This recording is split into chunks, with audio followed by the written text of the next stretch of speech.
आता हिने फोन केली विक्या 2 मिनिटं.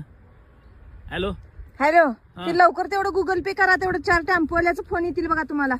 कुठल्या 4 टेम्पोवाल्याला गुगल पे कर? काय झालंय? अहो मी इथं आलोय इचलकरंजीला चटणी करायला. कन्हैयामधली आत्ताच 2000 रुपये साडी घेतलोय, नवीन साडी निसूनच आलोय मी पण. 4 टेम्पोवाले सांगितलं, 4 टेम्पोवाल्यासनी गुगल पे करा. मग टेम्पोने चटणी करायला काय किती किलो आहे? अहो 150 किलोची चटणी आहे ती. 150 किलो मिरच्या घेतल्या, 150 किलो मीठ घेतलंय, तेल तूप सगळं पाक ती घेतलंय.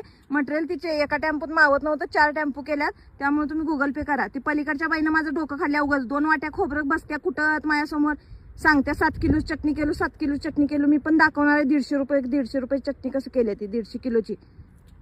150 किलो चटणी केली तुम्हाला दाखवणार, तिला दाखवणार. एक काम कर की मला डांगाच कूट केली, माझा काय रस निघेल तिची आमटी कर की. हा ते बघतो माझं मी काय करायचं ते. तुम्हाला माहित नाही मी कुठे येणार आहे माहितीये चटणी करायला? कुठे जाणार आहे? मी जाणार आहे दिल्लीला चटणी करायला. हा दिल्लीला चटणी करायला येऊपर्यंत बुका उडेल तुझा. काय ठेवलं